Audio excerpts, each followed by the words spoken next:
I pulled into my driveway after 2 weeks away, exhausted from the red-eye flight from Vancouver. My mother had suffered a stroke, and I'd been at her bedside through the worst of it. She was stable now, thank God, but I was desperate to get home to Margaret, my wife. She has early onset Alzheimer's, and 2 weeks apart felt like an eternity. The house was dark. That struck me as odd. It was only 8 in the evening, and Margaret usually kept the living room lights on. I grabbed my suitcase from the trunk and headed to the front door, fumbling for my keys. That's when I heard it. A faint thumping sound, rhythmic and desperate, coming from somewhere inside the house. My heart stopped. I shoved the key in the lock and burst through the door. The sound was clearer now. Someone was banging on something, and there was a muffled voice, hoarse and weak. It was coming from below, from the basement. I dropped my suitcase and ran to the basement door. It was locked from the outside, padlocked with a heavy-duty lock I'd never seen before. The thumping grew louder, more frantic. "Margaret," I shouted, my hands shaking as I searched for something to break the lock.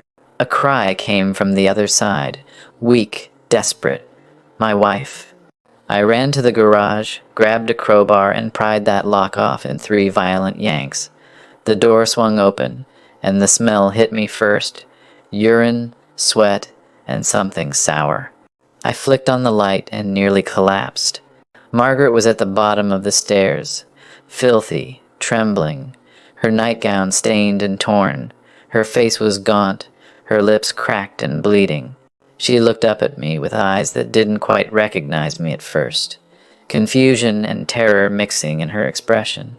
"Thomas," her voice cracked. Is that really you?" I was down those stairs in seconds, scooping her into my arms.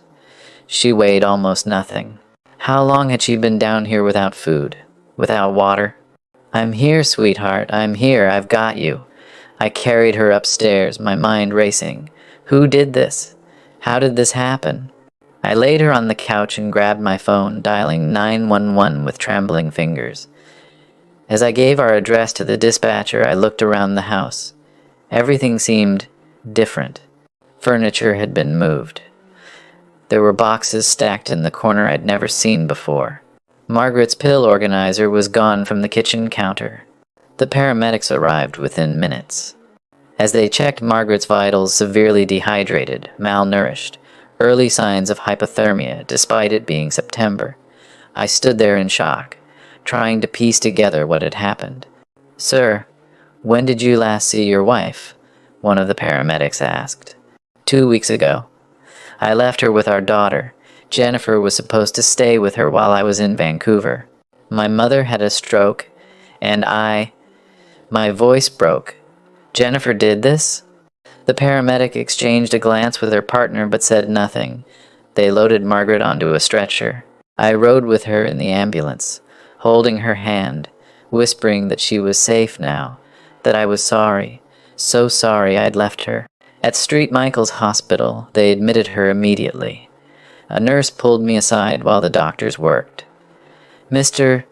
Holloway, I need to ask, has your wife been locked in that basement for the entire 2 weeks you were away?" The question hit me like a freight train. 14 days. My Margaret, trapped in that cold, dark basement for 14 days. "I don't know," I whispered. "I just found her like that." A police officer arrived an hour later. His name was Detective Morrison, Toronto Police Services, Elder Abuse Unit. Yes, there's actually a specialized unit for this. I sat in the hospital waiting room and told him everything. "I'm Thomas Holloway. I'm 65, retired from a career in civil engineering. My wife Margaret is 63. She was diagnosed with early onset Alzheimer's 2 years ago. It's been progressing slowly, but she can still do most things with reminders and routine. She knows who I am. She knows our daughter. She just gets confused sometimes, forgets where she put things, loses track of time. Our daughter Jennifer is 38. She's a CPA at a mid-sized firm in downtown Toronto. She married Kyle 3 years ago. Kyle calls himself a business consultant, but I've never been entirely clear on what he actually does. He's always talking about cryptocurrency, NFTs, passive income streams. I never liked him, if I'm being honest, but Jennifer seemed happy, and that's what mattered. 2 weeks ago, my mother in Vancouver had a stroke. My sister called me in a panic at 3 in the morning. I booked the first flight out. Jennifer volunteered immediately to stay with Margaret while I was gone. "Dad, don't worry about a thing," she'd said. "I'll take care of Mom. You just focus on Grandma." I was grateful. Relieved, even. Jennifer knew her mother's routines, knew where all the medications were, knew how to handle the confusion and the sundowning that came with the disease. I called every day from Vancouver. "For the first week," Jennifer answered. "Mom's fine, Dad. We're watching her favorite shows. I'm making sure she eats. Don't worry." But during the second week, the calls went to voicemail. She texted instead. "Sorry, busy with Mom. She's good. Call you later." But she never called back. I tried calling Margaret directly, but her phone went straight to voicemail too. I told myself it was fine. Jennifer had it under control. My mother needed me. I stayed in Vancouver.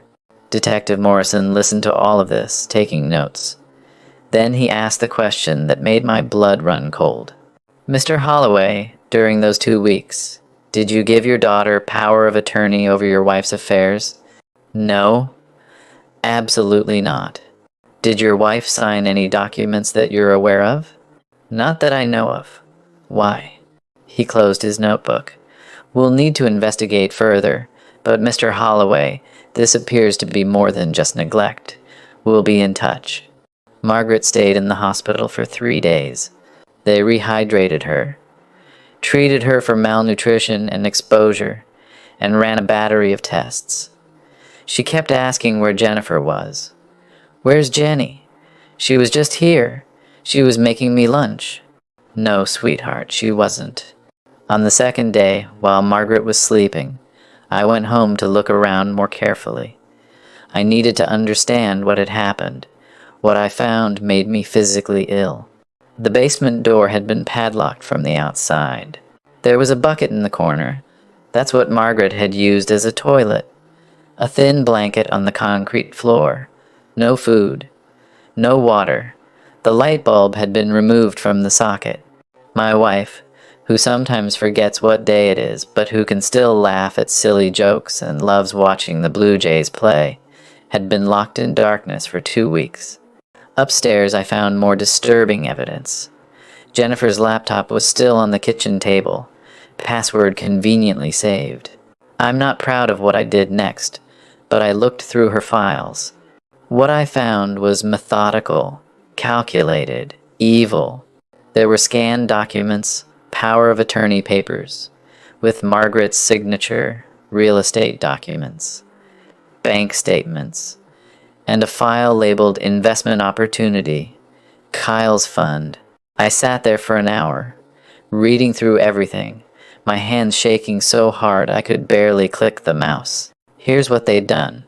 The first week I was gone, Jennifer had taken Margaret to a lawyer's office, some sketchy notary in Scarborough, not our family lawyer. She'd had Margaret sign POA documents, using her Alzheimer's confusion to convince her it was just paperwork for Dad. The notary apparently didn't ask many questions. Margaret's signature was shaky, but recognizable. With that POA, Jennifer had accessed our bank accounts. She'd withdrawn $75,000 from our savings money we'd carefully set aside for Margaret's future care as her Alzheimer's progressed. She'd also taken out a home equity line of credit against our house for another $100,000. We'd owned our home in Leslieville outright for 20 years. Now we owed the bank $100,000. All that money, $175,000, had been transferred to something called Thornhill Capital Management. 3 clicks later, I discovered that Thornhill Capital was Kyle's company, a numbered corporation registered just 6 months ago. Its business? Cryptocurrency investment and blockchain consulting. In other words, Kyle was running some kind of crypto scheme, and they'd use my wife's confusion and my absence to fund it. But here's the part that made me want to vomit. They couldn't let Margaret talk to me. If I'd called the house, Margaret would have told me something was wrong. Even with her Alzheimer's, she'd know something wasn't right. So they needed to keep her quiet. Their solution? Lock her in the basement. I found a text exchange between Jennifer and Kyle from day 3. Kyle: she keeps crying for your dad. This isn't going to work. Jennifer: she'll forget. Give it another day. The confusion helps. Kyle: what if someone checks on her? Jennifer: who? Dad's in Vancouver. Mom's friends haven't visited in months because of her condition. We're fine. They'd planned this. They'd knowingly locked a confused, vulnerable woman in a basement to steal her life savings. I called Detective Morrison immediately. He came to the house with 2 other officers. I showed them everything: the laptop, the documents, the text messages, the state of the basement. Mr. Holloway, Morrison said carefully, this is elder abuse, financial exploitation, and unlawful confinement. We'll need your wife's testimony when she's able, but there's more than enough here for charges. Where's my daughter now? I asked. We don't know yet. Do you have an address for her? I did. Jennifer and Kyle lived in a condo in Liberty Village, about 20 minutes away. Detective Morrison made a call, and within an hour, officers were dispatched to their address. They weren't there, but what the officers found in that condo would lead to even more charges. The place was nearly empty. Furniture was gone. Closets cleaned out. But in the trash, and this is where they got sloppy, officers found bank statements, paperwork for one-way tickets to Portugal, and a printed email from a property management company in Lisbon about a 6-month rental. They were planning to run, take the money, and disappear to a country with no extradition treaty for financial crimes. But they'd left too much evidence behind, and they'd underestimated how quickly I'd return. My mother's recovery was faster than expected, and I'd come home 3 days earlier than originally planned. If I'd stayed in Vancouver for the full 2 weeks as planned, Margaret might have died in that basement. Jennifer and Kyle would have discovered her body, played the devastated daughter, and been on a plane to Lisbon before anyone asked questions. Detective Morrison was blunt about it. Your early return saved your wife's life. That realization that my daughter, the little girl I'd taught to ride a bike, who'd cried in my arms when her goldfish died when she was 7, had been willing to let her own mother die for money. I couldn't process it. The manhunt began. Toronto police issued warrants for Jennifer and Kyle. Their faces were on the news within 48 hours. Daughter and son-in-law wanted in elder abuse case. The media had a field day. My phone wouldn't stop ringing. Reporters, neighbors, people from my old workplace reaching out. I ignored all of it. My focus was Margaret. She was released from the hospital on day 4, still weak but recovering physically. Mentally, though, she was confused. She kept asking where Jennifer was. Is Jenny coming for dinner? She'd ask. No, sweetheart. Not tonight. Did I do something wrong? Why won't she visit? How do you explain to someone with Alzheimer's that their daughter is a monster? That the woman she gave birth to, raised, and loved had locked her in a basement to steal from her? I couldn't. So I just held her hand and said, Jenny's busy right now, but I'm here. I'm not going anywhere. On day 6, Jennifer and Kyle were arrested at Pearson Airport. They'd tried to board a flight to London, England, their first stop before connecting to Portugal. Border services flagged them immediately. Detective Morrison called me within the hour. We've got them. They're in custody. I felt nothing. No relief, no satisfaction, just emptiness. The charges came down like a hammer.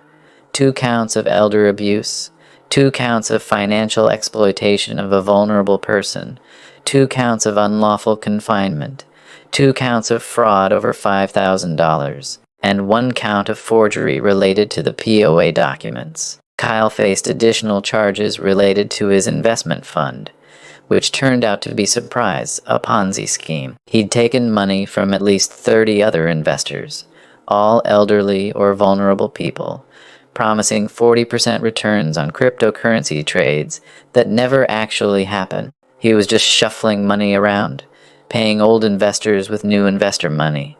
Classic fraud. The Crown attorney assigned to the case, a sharp woman named Patricia Chen, met with me a week after their arrest. She laid out the case in detail. Mr. Holloway, this is one of the most egregious elder abuse cases I've seen in my career. The premeditation, the exploitation of your wife's cognitive condition, the financial devastation they caused this is serious. We're pushing for maximum sentences. How long? I asked. Elder abuse with unlawful confinement, combined with the financial exploitation? We're looking at 8 to 12 years for Jennifer, 10 to 15 for Kyle because of the additional fraud charges. And the money? Patricia's expression softened. That's going to be harder. Kyle's fund is bankrupt.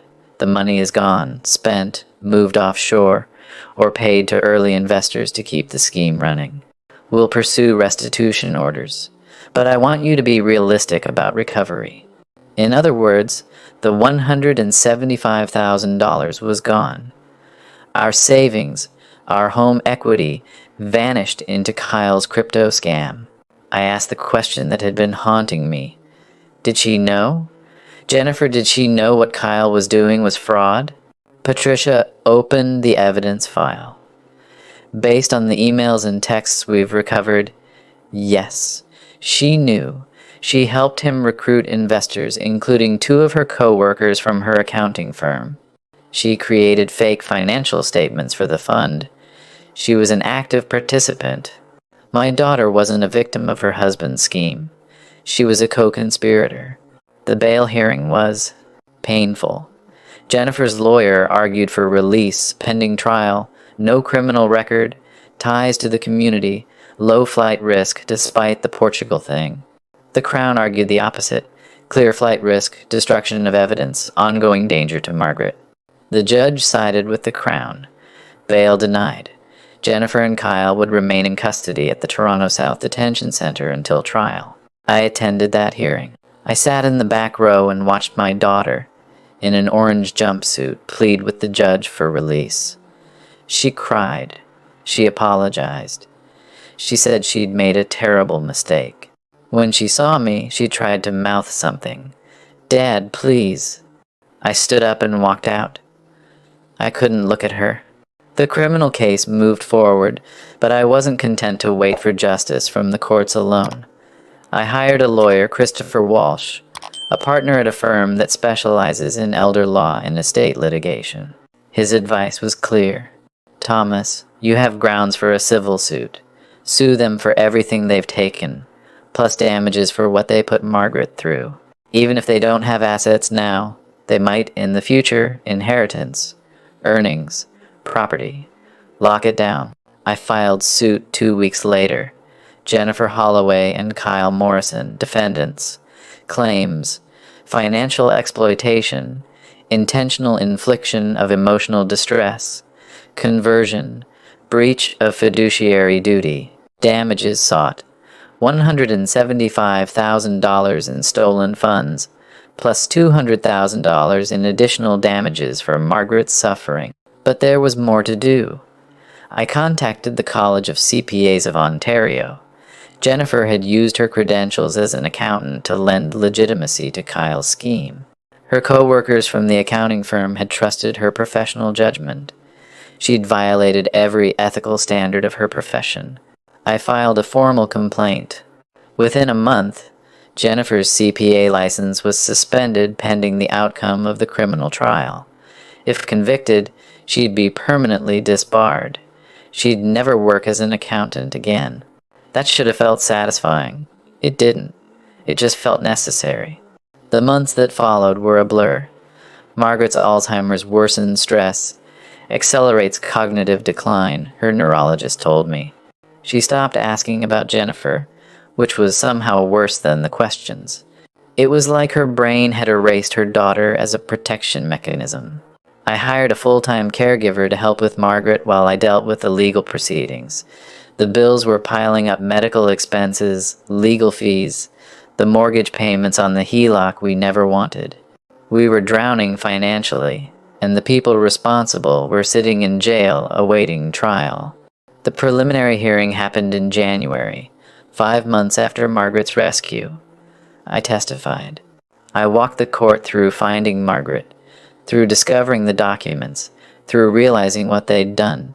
Jennifer's lawyer tried to paint her as a victim, too manipulated by Kyle, desperate for money, suffering from her own mental health issues. It was garbage, and the judge saw through it. Miss Holloway, the judge said, "You are a trained accountant. You understood exactly what you were doing.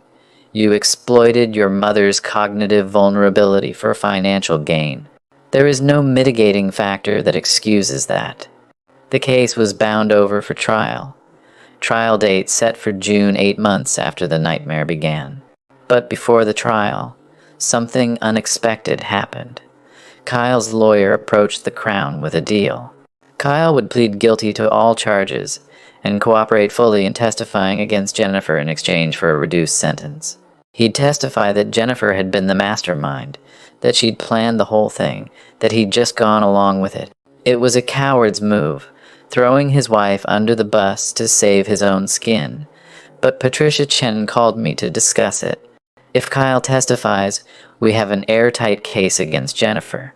His testimony, combined with the evidence, guarantees a conviction and a strong sentence. What do you think? Will he serve time? I asked. Yes. We're offering 8 years, with eligibility for parole, after serving 2/3. He'll be in prison for at least 5 years, realistically longer. And Jennifer? Without the deal? She'd face trial, and there's always risk with a jury.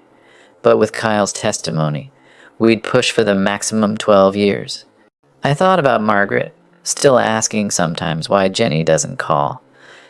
I thought about those 14 days in the basement. I thought about the life savings, gone.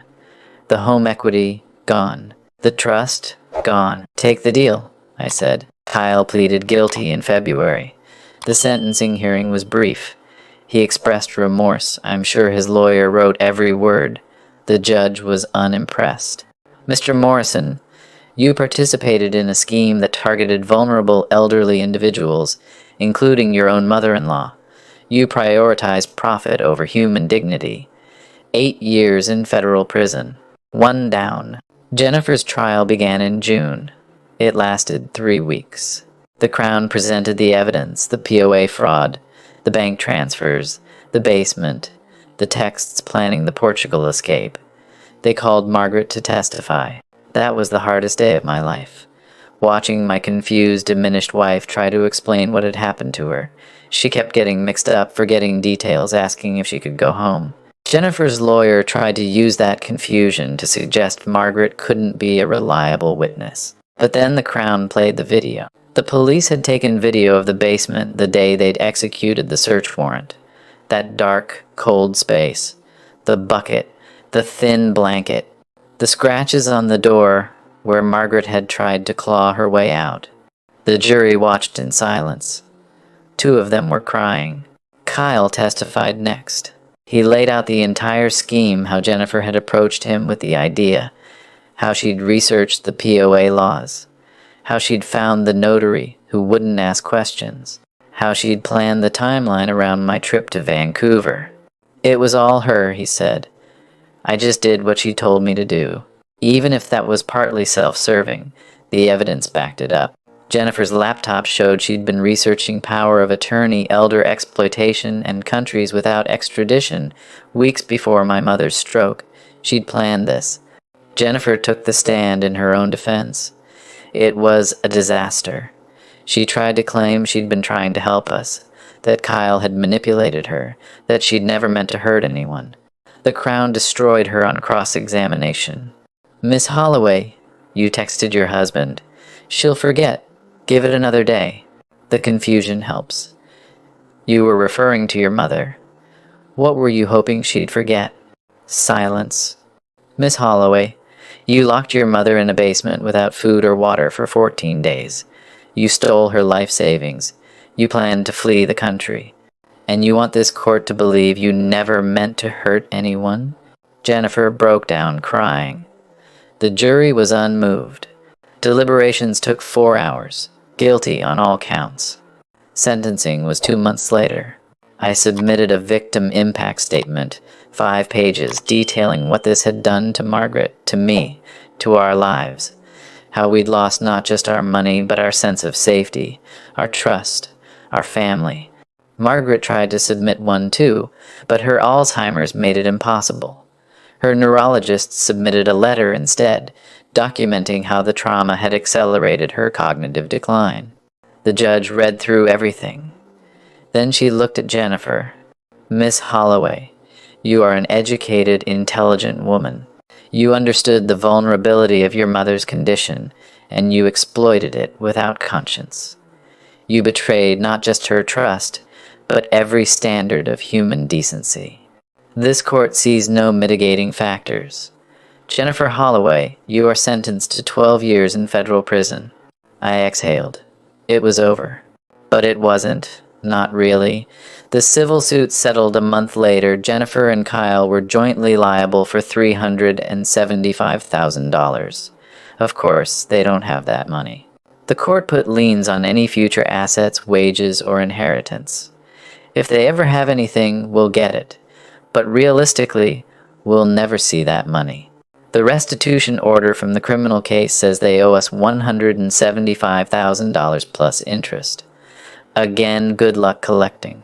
The house we managed to refinance the HELOC into our mortgage, but we now have payments for the first time in 20 years. We'll be paying this off for the rest of our lives. Margaret's care costs are climbing as her Alzheimer's progresses. Insurance covers some of it, but not all. I'm looking at possibly selling the house within a few years to afford memory care. Jennifer is at Grand Valley Institution for Women, about an hour west of Toronto. She'll be eligible for parole in 8 years. Kyle is at Joyceville, a medium security prison near Kingston. His parole eligibility is in 5 years. I haven't visited. I won't visit. As far as I'm concerned, I don't have a daughter anymore. People ask me sometimes if I regret pursuing the charges so aggressively, if I wish I'd tried to work it out as a family.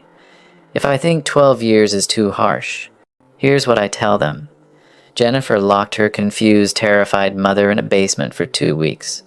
She stole everything we'd saved to care for Margaret in her final years. She planned to let Margaret die and flee the country with the money. She did all of this knowingly, calculatedly, without conscience. 12 years isn't too harsh. It's mercy. Margaret doesn't understand where Jennifer is. Sometimes she still asks. I tell her Jennifer's away for work. It's easier than explaining the truth to someone who won't remember the explanation anyway. Last month, Margaret forgot who I was for the first time. She looked at me, really looked at me, and asked who I was and what I was doing in her house. It only lasted an hour before she recognized me again. But it's begun. The final stage. I think about that sometimes, how Jennifer stole not just our money, but our time. The time Margaret and I had left before the Alzheimer's took her completely.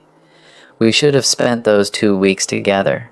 Instead, Margaret spent them in hell. That's what I can't forgive. The money can be replaced, eventually. The house can be sold. But those 14 days, and all the days after that were stolen by stress and trauma and fear, those are gone forever. So no, I don't regret the 12 years. I'd do it again. Justice isn't about revenge, it's about accountability. It's about saying, loudly and clearly, that some things are unforgivable. My daughter learned that the hard way. I hope everyone watching this story learns it the easy way. Your family's trust is sacred. Break it, and don't be surprised when the consequences break you in return. As for me and Margaret, we're still here, still fighting, still together. That's more than Jennifer wanted for us, and it's more than she'll have for the next 12 years. And honestly, that's the only justice that matters.